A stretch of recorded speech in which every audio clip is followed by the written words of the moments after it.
Are you ready, yo? Like your radio, we need you to tune in. I don't know what my relationship is with my mother. To be honest with you, it's been a rocky road for me and her. I want to say honestly, from that I can remember, was from the moment she found out I was pregnant with my son. Ready or not, here I come. You can't hide. Gonna find you and take. My mother has been judgmental for as long as I can remember. That's probably my biggest issue with her. Ever since I was a little girl, I wasn't comfortable going to her and talking to her about really anything, because even if she didn't say it, her face, said it for her. So there was no hiding the fact that she was either disgusted with what I was saying or uncomfortable with what I was asking or anything. The best way I can describe it, based off of where I am now in life, me and my mother have always been frenemies. So it's like, because she's my mom, we would be around each other and things like that, but we weren't really, feeling each other. She, when I went to college, I went to school in Savannah, Georgia.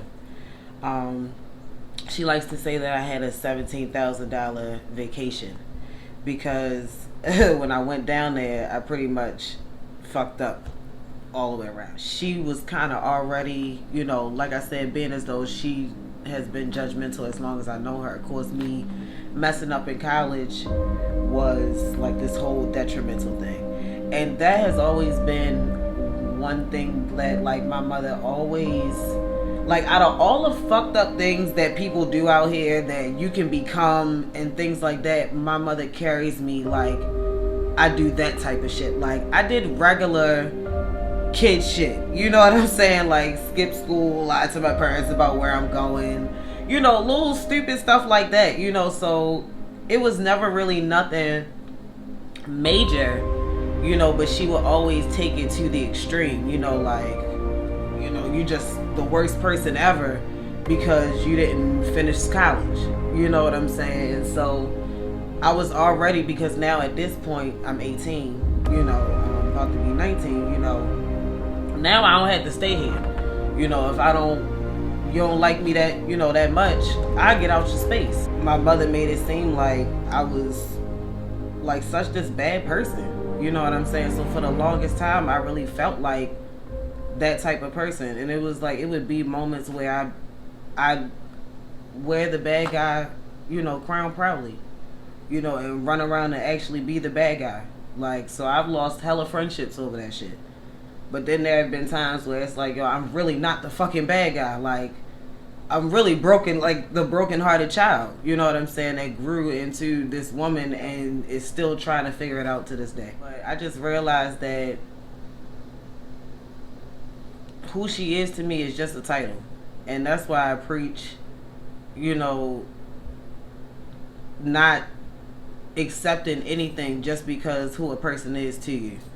You know what I'm saying? I felt like for a long time, like, like I said, if I'm such this bad person, every time I do something wrong, you can't wait to tear me down. Why are you even around me? Because you're my mother? Like, nah, that's not really good enough. If it's a toxic relationship, I'm trying to get away from it, period. She found out she was pregnant with me. Everybody was actually happy. That's when they started, really having the conversations of marriage and everything like that. But then, like I said, shortly after, that's when my mother found out my father was doing crack. Like, heavy. And it's so crazy because, now that I'm older, it's like, you can tell a crackhead. Like, wow, how didn't you know my father was a crackhead? Like, I don't understand. I guess he was a clean one. I don't know. But her being raised in church and, like I said, that judgmental shit, like, she been judgmental all her motherfucking life. She instantly broke it off of him, and I think by this point, it was already, set that she was going to have me, so now she mad. because her fairy tale is now over. All off the strength of him doing drugs. I don't know. My mother isn't one to let things go, though. So even though he's gotten his life together and everything like that, she may still feel, a certain type of way. Like, nigga, why? She could very well be like, why couldn't you be who you are to, his wife now to me?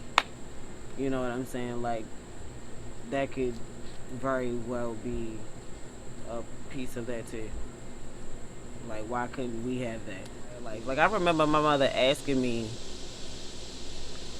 why do I put my friends before my family? And I asked her if she wanted the real answer. Of course, she told me yeah. And I said, because my friends have never once made me feel how y'all feel. How y'all make me feel. I can go to my friends when I'm in trouble. Even, I got arrested for a DUI back in 2016. My best friend was out partying with his girlfriend. They shut their night down to come and bail my dumb ass out of jail. And then proceeded to turn up with me in their house. Like, that's why. Because when I'm in shit, my friends are the ones that come to my rescue. My family sit there and be like, oh, well, bitch, figure it out. Knowing that they ain't put me in positions to know anything. They didn't teach me about finances. They didn't teach me about saving. They didn't teach me about nothing that fucking matters at this point in my life. So everything I know is what I've learned moving through life or from a friend that knew how to talk to me about it and teach me about it and knew I was ready to learn it. I think if we had a better relationship, those would be the main things that I think would be different. I feel like I would have loved and thought better of myself growing up if we did. The tear downs, when someone does it enough, it will definitely, especially a child, it'll definitely make them believe that. So some of the things that happened to me in my life, I know they wouldn't have happened because I would have loved me more. So I would have respected myself more. And I wouldn't have put myself in predicaments to go through the things that I went through. Because I was just running around looking for love and looking for acceptance and, just looking for anybody that would give a fuck. And if you acted like it for long enough, you get whatever you want out of me. So, yeah. I think that would have been the main piece that I would have loved, respected, and thought of myself more and really knew my worth.